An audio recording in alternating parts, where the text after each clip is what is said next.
Mercredi des Cendres. Un brin d'histoire, une parole de Dieu, un commentaire, des pratiques pour la marche vers Pâques. D'abord, un brin d'histoire. Le mercredi des Cendres marque l'entrée officielle en carême et dans le cycle pascal. Cela peut arriver n'importe quel mercredi entre le 4 de février et le 10 mars, en fonction de la date de Pâques. Cette année, 2023, nous entrons en carême ce 22 février. En d'autres termes, le mercredi des Cendres marque le début du carême, période de 40 jours qui se termine par la Passion et la résurrection célébrée à Pâques. Ce jour est marqué par une célébration au cours de laquelle le prêtre trace une croix sur chaque fidèle en lui disant « Convertissez-vous et croyez à l'Évangile. Convertis-toi et crois à l'Évangile. » La liturgie des Cendres ouvre ainsi 40 jours de carême. Pourquoi donc le prêtre dépose-t-il des cendres sur le front des fidèles chaque mercredi des Cendres? Cette pratique remonte à une pratique pénitentielle du peuple hébreu qui se couvrait la tête de cendres. C'est à partir du XIe siècle que cette pratique s'est généralisée dans l'Église. Origine des cendres. La cendre dont on se sert pour tracer la croix est la cendre issue de la combustion des rameaux, bénis l'année précédente. L'utilisation de ces cendres est une évocation symbolique de la mort. Et lorsque le prêtre dit « Convertis-toi, crois à l'Évangile », cela invite le pénitent à l'humilité et à la piété. Le carême commence donc par un appel solennel de tous les êtres humains à la conversion. Et s'achève avec les fêtes de Pâques, une célébration de vie, celle de la résurrection du Christ. Le mercredi des Cendres marque le premier jour du carême et l'imposition des cendres par le prêtre invite chaque fidèle à se rappeler sa fragilité, sa condition humaine fragile, mais aussi évoque l'espérance en la miséricorde de Dieu. On trouve déjà le symbolisme des cendres dans l'Ancien Testament. Il évoque globalement la représentation du péché et la fragilité de l'être. On peut y lire que quand l'être humain se recouvre de cendres, c'est qu'il veut montrer à Dieu qu'il reconnaît ses fautes. Par voie de conséquence, le pénitent demande à Dieu le pardon de ses péchés. Il fait pénitence. Cela évoque aussi une sorte de renaissance. Tous nous faisons l'expérience du péché. Vous vous demandez peut-être comment s'en dégager. Jésus nous apprend que nous serons victorieux du péché quand nous aurons appris par l'Évangile à remplacer le feu du mal par le feu de l'amour. Le feu qui brûle détruit d'abord, mais en même temps, il peut éclairer, réchauffer, réconforter, guider et même encourager. La cendre est appliquée sur le front pour nous rappeler plus clairement encore la conversion ou le chemin d'humilité à lequel nous sommes invités. La cendre, c'est ce qui reste quand le feu a consumé la matière. Quand on constate qu'il y a des cendres, c'est qu'apparemment, il ne reste plus rien de ce que le feu a détruit. C'est l'image de notre pauvreté, notre finitude. Mais les cendres peuvent aussi fertiliser la terre, apporter vie. On peut dire il y a du feu sous la cendre, de la vie sous la cendre. Tout en marquant donc les fidèles par cette parole « Convertissez-vous et croyez à la bonne nouvelle ». Justement, écoutons cette parole de Dieu. Elle est tirée de l'Évangile de Matthieu au chapitre 6, les versets 1 à 6, 16 à 18. Le Seigneur soit avec vous. Évangile de Jésus-Christ selon saint Matthieu. Éclaire mon intelligence que je puisse comprendre ta parole, Seigneur. Donne force à mes lèvres que je puisse proclamer ton nom. Habite mon cœur que je puisse t'aimer et te faire aimer. Ce que vous faites pour devenir des justes, évitez de l'accomplir devant les hommes pour vous faire remarquer. Sinon, il n'y a pas de récompense pour vous auprès de votre Père qui est aux cieux. Ainsi, quand tu fais l'aumône, ne fais pas sonner la trompette devant toi, comme les hypocrites qui se donnent en spectacle dans les synagogues et dans les rues pour obtenir la gloire qui vient des hommes. Ainsi, je vous le déclare, ceux-là ont reçu leur récompense. Mais toi, quand tu fais l'aumône, que ta main gauche ignore ce que fait ta main droite, afin que ton aumône reste dans le secret. Ton Père qui voit dans le secret te le rendra. Et quand vous priez, ne soyez pas comme les hypocrites. Ils aiment à se tenir debout dans les synagogues et au carrefour pour bien se montrer aux hommes quand ils prient. Amen, je vous le déclare, ceux-là ont reçu leur récompense. Mais toi, quand tu pries, retire-toi dans ta pièce la plus retirée, ferme la porte et prie ton Père qui est présent dans le secret. Ton Père qui voit dans le secret te le rendra. Et quand vous jeûnez, ne prenez pas un air abattu comme les hypocrites. Ils prennent une mine défaite pour bien montrer aux hommes qu'ils jeûnent. Amen, je vous le déclare, ceux-là ont reçu leur récompense. Mais toi, quand tu jeûnes, parfume-toi la tête et lave-toi le visage. Ainsi ton jeûne ne sera pas connu des hommes, mais seulement de ton Père qui est présent au plus secret. Ton Père qui voit au plus secret te le rendra. Acclamons la parole de Dieu. Nous rendons grâce à Dieu.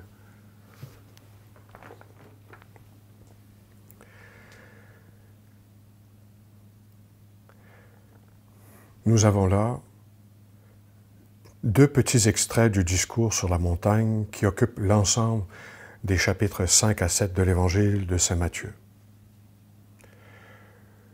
Ce commentaire de l'Évangile, le voici. Tout le discours est articulé autour d'un noyau central qui est le « Notre Père », au chapitre 6, les versets 9 à 13. C'est lui qui donne sens à tout ce qui reste, à tout le reste.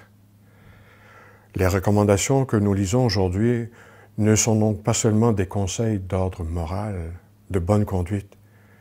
Il y va du sens même de la foi. Toutes nos démarches s'enracinent dans cette découverte que Dieu est Père. Ainsi, prière, aumône et jeûne sont notre chemin pour nous rapprocher du Dieu Père. Jeûner, c'est apprendre à nous décentrer de nous-mêmes. Prier, c'est nous centrer sur Dieu. Faire l'aumône, c'est nous centrer sur nos frères et sœurs, les autres. Par 3 fois, Jésus reprend des formulations semblables qui semblent à nos yeux polémiques. Ne soyez pas comme ceux qui se donnent en spectacle. Et il faut avoir en tête la très grande importance des attitudes religieuses de la société juive de l'époque, avec le risque inévitable d'attacher trop de prix aux manifestations extérieures. Sans doute, certains personnages bien en vue n'y échappent pas.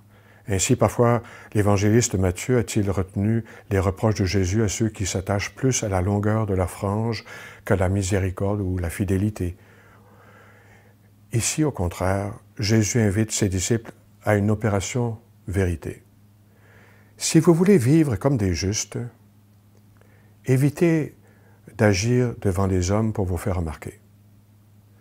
Quelques versets plus haut, il avait déjà dit « Si votre justice ne dépasse pas celle des scribes et des pharisiens, vous n'entrerez pas dans le royaume des cieux. » La justice étant le grand souci des croyants.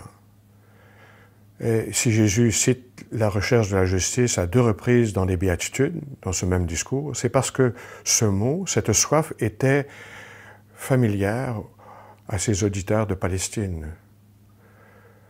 Heureux ceux qui ont faim et soif de justice, ils seront rassasiés, Matthieu 5, 6. Heureux ceux qui sont persécutés pour la justice, le royaume des cieux est à eux, 5, 10. La vraie justice au sens biblique consiste à être en harmonie avec le projet de Dieu et non à accumuler des pratiques, si belles, si nobles soient-elles.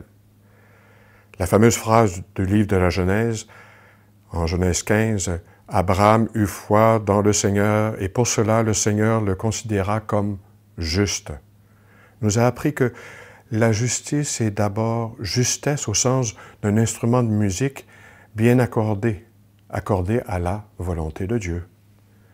Ainsi, les 3 pratiques, prière, jeûne, aumône, sont celles des chemins de justice. Par la prière, nous laissons Dieu nous ajuster à son projet. Nous disons que ton nom soit sanctifié, que ton règne vienne, que ta volonté soit faite sur la terre comme au ciel. Et nous attendons de ce Dieu Père qu'il nous enseigne les vrais besoins du royaume. Jésus a d'ailleurs fait précéder l'apprentissage du Notre Père par cette autre recommandation en Matthieu 6, versets 7 et 8. « Quand vous priez, ne rabâchez pas comme les païens, et ils s'imaginent que c'est à force de paroles qu'ils se feront exaucer. Ne leur ressemblez donc pas, car votre Père sait ce dont vous avez besoin avant que vous le lui demandiez. » Quant au jeûne, ça va dans la même ligne.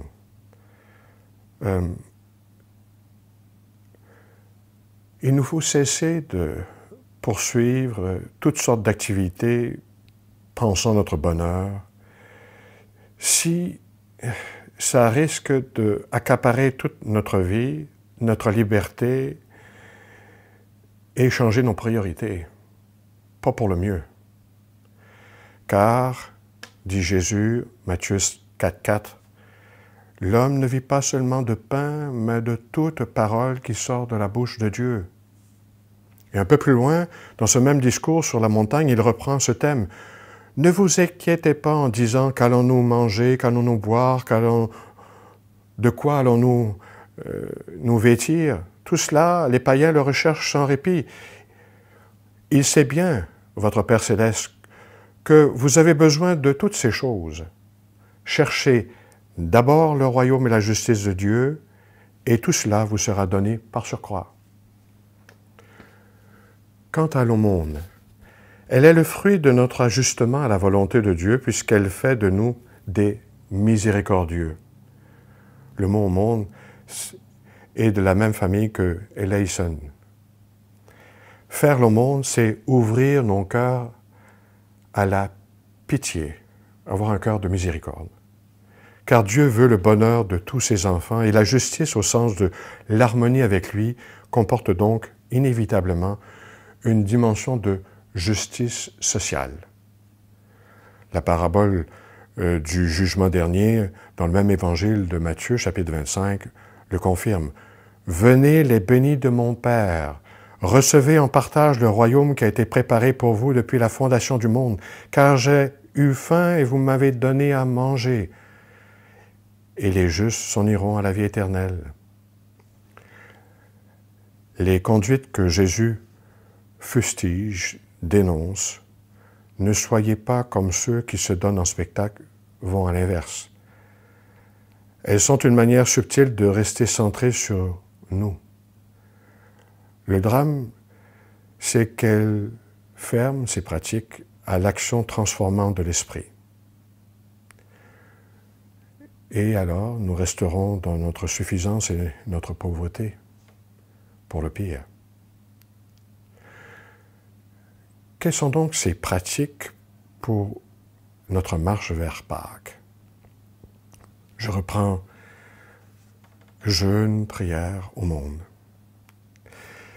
En ce jour où nous débutons le carême, nous sommes davantage appelés à donc changer nos cœurs, à ajuster notre vie à l'Évangile, à redire à Dieu notre amour, à vivre plus fraternellement avec le prochain. Vous pourriez vous dire en quoi ça peut changer notre vie ces 40 jours. Peut-être que d'année en année, ça ne change pas grand-chose. Se mettre en chemin de conversion, voilà l'invitation. C'est réapprendre ce qui fait le cœur de notre foi, notre attachement à Dieu. Un carême qu'on voudrait réussir, c'est celui qui nous fait progresser dans l'amour de Dieu, du prochain, dans l'apprentissage d'une vie de sainteté plus juste. Et je reviens sur les 3 pistes. La pratique de l'aumône pour nous réapproprier notre relation avec nos frères et sœurs. La pratique de la prière pour nous renouveler dans notre relation avec Dieu. La pratique du jeûne pour nous libérer des biens matériels. Reprenons chacune de ces pratiques dans notre vie. La pratique de l'aumône, chacun le sait, consiste à être sensible aux nécessités du prochain, à faire un geste concret pour se délester de certains biens qui nous appartiennent. Un petit don, petit soit-il, peut faire une grande différence pour quelqu'un d'autre. Plus encore, l'aumône révèle les liens invisibles qui nous retiennent aux richesses matérielles et parfois rend manifeste cet égoïsme que nous pensions éteint mais qui est toujours là. Donner pour donner, tel n'est pas le but de l'aumône. Donner pour se donner, pour dire au prochain que nous sommes présents à ses souffrances, dans une compassion pleine d'humanité. Son malheur devient en quelque sorte le nôtre dans cette rencontre. Jésus est exigeant sur cette pratique, puisqu'il nous dit que la main gauche se doit d'ignorer ce que fait la main droite. C'est-à-dire, il ne s'agit pas de donner d'un côté pour reprendre de l'autre, autrement dit, je te donne puis tu me redonnes en retour. Non, non. Ni pour être approuvé par les autres. Ce geste de l'aumône n'a pas d'autre éclairage que de révéler notre cœur ouvert aux besoins de nos frères et sœurs. La pratique de la prière, là encore, nous savons en quoi elle se traduit concrètement. Il s'agit de prendre du temps pour Dieu, de quitter nos responsabilités habituelles pour se donner exclusivement à Dieu. La prière dit la primauté de Dieu et que nous avons besoin de lui pour nous construire, nous ressourcer. La prière prend de multiples formes. Elle peut être louange, intercession, demande, action de grâce, offrande de soi. Multiples formes donc. En intensifiant durant notre carême cette rencontre avec le Seigneur et en nous plongeant régulièrement dans les textes bibliques, qui sont sa parole de vie, nous venons nous rappeler que l'être humain ne vit pas seulement de pain, mais aussi de cet amour qui vient de Dieu. La prière est une école de vie qui vient nous dire que nous sommes ouverts sur l'invisible. Cet invisible que nous risquons de perdre de vue. Prier, c'est faire aussi silence. Ce que l'Évangile de ce jour traduit par les mots « Retire-toi dans ta pièce la plus retirée. Ferme la porte pour entendre ce que Dieu attend de toi. Ce qu'il veut pour que ta vie devienne chemin du royaume des cieux. » La pratique du jeûne est sans doute celle des 3 pratiques, celle qui a le plus perdu de sa vitalité, surtout peut-être auprès des chrétiens d'aujourd'hui. Pour beaucoup de chrétiens, est-ce qu'ils jeûnent encore? Heureusement qu'il y a ce temps de carême pour nous rappeler toute la pertinence de jeûner. C'est bien sûr se priver d'une chose bonne dans un but spirituel. en principe celui de prendre de la distance vis-à-vis tout ce qui pourrait nous enfermer sur nous-mêmes. Le jeûne vient nous rappeler notre dépendance vitale de la nourriture, au fait que nous avons un corps qui a ses besoins propres, que nous sommes des êtres de chair habités aussi par des convoitises, des désirs. En jeûnant, nous faisons le choix de dire que nous voulons demeurer libres de nos passions. En d'autres mots, frères et sœurs bien-aimés, voici 40 jours qui pour certains peuvent paraître bien longs, mais voici une manière nouvelle de prendre ces 40 jours. Si nous replaçons cette quarantaine dans l'optique du mystère de Pâques, comme un chemin vers plus de lumière et de vie, alors ces 40 jours seront comme un tremplin pour notre vie spirituelle. Et nous ferons monter plus haut, et nous-mêmes et les autres, vers le royaume de Dieu. Soyons de ceux qui prennent le carême vraiment au sérieux.